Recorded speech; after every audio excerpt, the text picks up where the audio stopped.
ଆଜିର ଏହି ବିଶେଷ ଆଲୋଚନାକୁ ସ୍ୱାଗତ। ଆଜି ଆମେ ଟିକେ କଥା ହେବା ଏକ ସମସାମୟିକ ଓଡ଼ିଆ ପୁସ୍ତକ ସେଇ ଓଲ୍ଡ ଟାଉନ୍ ଝିଅ ବିଷୟରେ।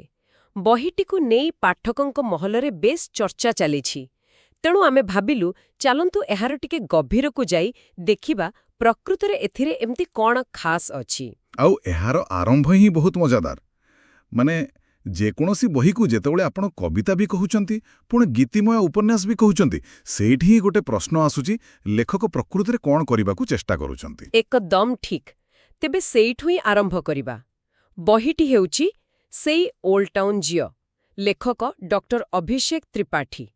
ଓଡିବୁକ୍ସ ଏହାକୁ 2025ରେ ପ୍ରକାଶ କରିଛି ଆଉ ପାଖାପାଖି 160 ପୃଷ୍ଠାର ବହି। କିନ୍ତୁ କଥା ରହୁଛି ଏହାର ପ୍ରକାର। କିଏ କହୁଛି କବିତା ଆଉ ଅଧିକାଂଶ ସମୀକ୍ଷା କହୁଛି ଏହା ଏକ ଗୀତିମୟ ଉପନ୍ୟାସ। ଏହାର ମାନେ କ'ଣ ହୋଇପାରେ? ଏଇଠି ତ ଅସଲ କଥା।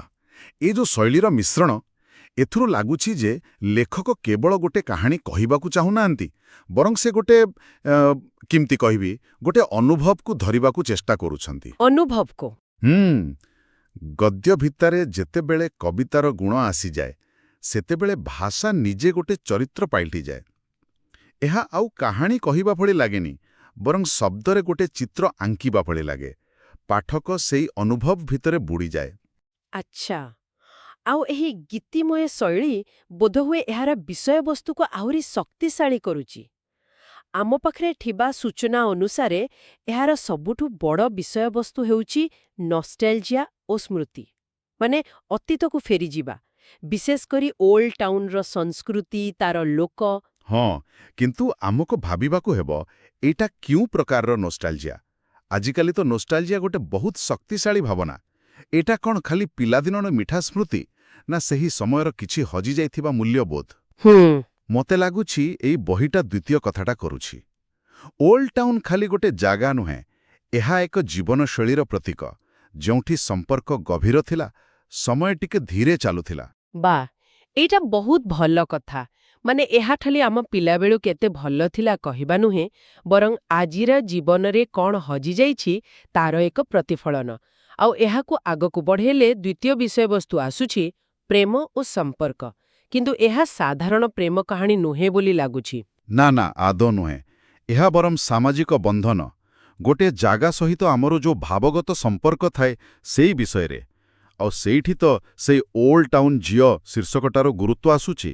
ଆଚ୍ଛା, କେମିତି? ଦେଖନ୍ତୁ, ସେ ଝିଅଟି କେବଳ ଜଣେ ଚରିତ୍ର ନୁହେଁ, ସେ ଗୋଟେ ଆର୍କିଟାଇପ୍, ମାନେ ଏକ ଆଦର୍ଶ ଚରିତ୍ର ପାଲଟି ଯାଉଛି।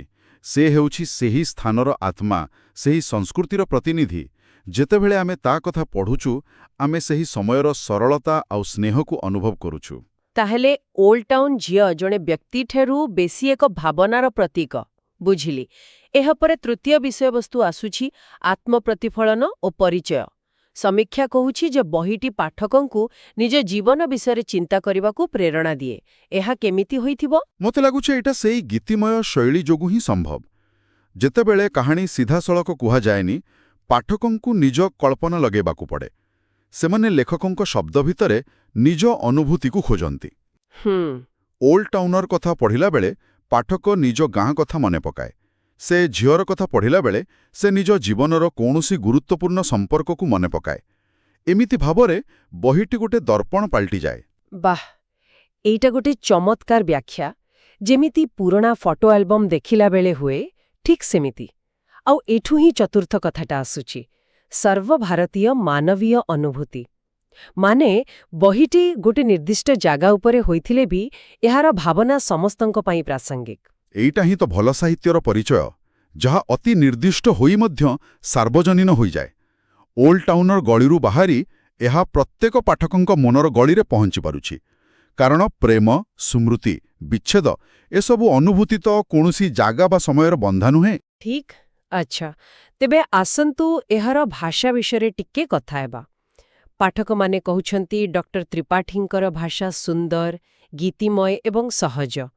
ଏ ଯୋଉ ସହଜ ଶବ୍ଦଟା, ସେଇଟା ମୋତେ ବେଶୀ ଆକର୍ଷିତ କରୁଛି। ହଁ, ସହଜ ଭାଷା ତ ନିଶ୍ଚୟ ଅଧିକ ଲୋକଙ୍କ ପାଖରେ ପହଞ୍ଚାଏ। କିନ୍ତୁ ଏଠି ଗୋଟେ ପ୍ରଶ୍ନ ବି ଅଛି। ସହଜ କରିବା ଚକ୍କରରେ କ'ଣ ଭାବର ଗଭୀରତା କମିଯିବାର ଡର ନଥାଏ? ଲେଖକ ସେ ସନ୍ତୁଳନଟା କେମିତି ରଖିଛନ୍ତି, ସେଇଟା ବୋଧେ ତାଙ୍କର ପ୍ରକୃତ ସଫଳତା। ଆପଣଙ୍କୁ କ'ଣ ଲାଗୁଛି କେମିତି ସମ୍ଭବ ହେଉଛି ଏଇଟା? ମୋର ଅନୁମାନ ଲେଖକ ସବୁକିଛି ସିଧାସଳଖ ବର୍ଣ୍ଣନା କରୁନାହାନ୍ତି। ସେ ଇଙ୍ଗିତ ଦେଉଛନ୍ତି। ସେ ଶବ୍ଦରେ ଗୋଟେ ଚିତ୍ର ତିଆରି କରୁଛନ୍ତି ଓ ବାକି କାମଟା ପାଠକଙ୍କ କଳ୍ପନା ଉପରେ ଛାଡ଼ି ଦେଉଛନ୍ତି। ସରଳ ଭାଷାରେ ଗଭୀର କଥା କହିବା ଗୋଟେ ବଡ଼ କଳା। ଆଚ୍ଛା, କେବେ ଏସବୁକୁ ମିଶେଇକି ଦେଖିଲେ ବହିଟିର ପ୍ରଭାବ କ'ଣ? ଆମ ସୂଚନା କହୁଛି ଏଇଟା ଏବେ ଯାଏ ମୁଖ୍ୟ ସ୍ରୋତର ବେଷ୍ଟସେଲର ହୋଇନି, କିନ୍ତୁ ଓଡ଼ିଆ ସାହିତ୍ୟ ଜଗତରେ ଏହା ଧୀରେ ଧୀରେ ଏକ କଲ୍ଟ କ୍ଲାସିକ୍ ଭଳି ସ୍ଥାନ ତିଆରି କରୁଛି। ଆଉ ଯାହା ସବୁଠୁ ମଜାଦାର କଥା, କିଛି ପାଠକ ଏହାକୁ ଏକ ମାଷ୍ଟରପିସ୍ ବୋଲି ବି କହୁଛନ୍ତି। ଗୋଟେ ନୂଆ ବହି ପାଇଁ ଏତେ ଶୀଘ୍ର ଏମିତି ପ୍ରଶଂସା ମିଳିବା, ଏହା ପଛରେ କ'ଣ କାରଣ ଥାଇପାରେ? ଏଠି ଆସୁଛି ଆଧୁନିକ ଯୁଗର ଭୂମିକା, ସୋସିଆଲ ମିଡିଆ। ଆଗରୁ ଗୋଟେ ବହିର ସଫଳତା ବଡ଼ ବଡ଼ ସମୀକ୍ଷକଙ୍କ ଉପରେ ନିର୍ଭର କରୁଥିଲା, କିନ୍ତୁ ଏବେ ପାଠକମାନେ ନିଜେ ହିଁ ପ୍ରଚାରକ ସାଜୁଛନ୍ତି। ଏକ୍ଜାକ୍ଟଲି। ଯେତେବେଳେ ଜଣେ ପାଠକ ଏହାକୁ ମାଷ୍ଟରପିସ୍ କହୁଛି, ସେ କେବଳ ଏକ ମତ ଦେଉନି। ସେ କହୁଛି, ମୁଁ ସେହି ପ୍ରକାରର ପାଠକ ଯିଏ ଏଭଳି ଗଭୀର ସାହିତ୍ୟକୁ ଚିହ୍ନିପାରେ। ହଁ, ଏକଥା ବି ଆମ ସୂଚନାରେ ଅଛି। ଲୋକମାନେ ଇନଷ୍ଟାଗ୍ରାମ, ଫେସବୁକରେ ବହିର ଉଦ୍ଧୃତି ସବୁ ସେୟାର କରୁଛନ୍ତି। ଏଥିରୁ ଜଣାପଡ଼ୁଛି ଯେ ବହିରେ ଏମିତି କିଛି ଧାଡ଼ି ଅଛି ଯାହା ଲୋକଙ୍କ ମନକୁ ଛୁଇଁ ଯାଉଛି।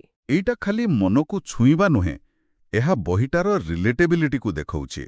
ମାନେ, ଯେତେବେଳେ ଜଣେ କୌଣସି ଉଦ୍ଧୃତି ସେୟାର କରେ, ସେ କହୁଥାଏ, ଏ ଧଡ଼ିଟା ମୋ ମନର କଥା କହିଦେଲା। ଏହାର ଅର୍ଥ ବହିଟି କେବଳ ପଢ଼ାଯାଉ ନାହିଁ, ବରଂ ଅନୁଭବ କରାଯାଉଛି। ଆଉ ଏହି ପ୍ରକ୍ରିୟା ହିଁ ଗୋଟେ ବହିକୁ କଲ୍ଟ କ୍ଲାସିକ୍ ବନାଏ। ତେବେ ମୋଟାମୋଟି ଭାବରେ କହିବାକୁ ଗଲେ, ସେଇ ଓଲ୍ଡ ଟାଉନ୍ ଝିଅ କେବଳ ଏକ କବିତା ବା ଉପନ୍ୟାସ ନୁହେଁ, ଏହା ଡକ୍ଟର ଅଭିଷେକ ତ୍ରିପାଠୀଙ୍କର ଏକ ଗୀତିମୟ ଭାବପୂର୍ଣ୍ଣ ସାହିତ୍ୟିକ ପ୍ରୟାସ। ହଁ, ଆଉ ଏହାର ସଫଳତାର ମୂଳ କାରଣ ହେଉଛି ଏହା ଓଲ୍ଡ ଟାଉନ୍ର ଝିଅକୁ ଏକ ସାର୍ବଜନୀନ ଅନୁଭୂତିର ପ୍ରତୀକ ଭାବେ ଉପସ୍ଥାପନା କରିପାରିଛି। ସେହି ଝିଅଟି ଜଣେ ବ୍ୟକ୍ତି ନୁହେଁ, ବରଂ ଏକ ସ୍ଥାନ, ଏକ ସମୟ ଆଉ ଏକ ସଂସ୍କୃତିର ପ୍ରତିନିଧି। ତା ସହିତ ଏହାର ସହଜ ଭାଷା, ଏସବୁ ମିଶି ଏହାକୁ ଏକ ସ୍ୱତନ୍ତ୍ର ସ୍ଥାନ ଦେଇଛି। ଏକଦମ। ଏହି ଆଲୋଚନାରୁ ତ ସ୍ପଷ୍ଟ ଯେ ଯେଉଁମାନେ ଟିକେ ଭାବପ୍ରବଣ ଆଉ ଚିନ୍ତାଶୀଳ ଲେଖା ପସନ୍ଦ କରନ୍ତି, ସେମାନଙ୍କ ପାଇଁ ସେଇ ଓଲ୍ଡ ଟାଉନ୍ ଝିଅ ଏକ ଭଲ ପଠନ ଅନୁଭବ ହୋଇପାରେ। ହେଲେ ଶେଷରେ ଗୋଟେ ପ୍ରଶ୍ନ ମନକୁ ଆସୁଛି, ଆମର ଏହି ଦ୍ରୁତ ଗତିଶୀଳ ଦୁନିଆରେ ଓଲ୍ଡ ଟାଉନ୍ ଭଳି ସ୍ଥାନ ଆଉ ସଂସ୍କୃତିକୁ ସାହିତ୍ୟରେ ଧରି ରଖିବାର ଭୂମିକା କ'ଣ? ଏହି ସ୍ମୃତିଚାରଣା କ'ଣ ଆମ ସାଂସ୍କୃତିକ ପରିଚୟକୁ ମଜବୁତ କରେ, ନା ଏହା ଆମକୁ ବର୍ତ୍ତମାନରୁ ଦୂରେଇ ନେଇ କେବଳ ଅତୀତରେ ବଞ୍ଚିବାର ଏକ ମାଧ୍ୟମ ପାଲଟିଯାଏ?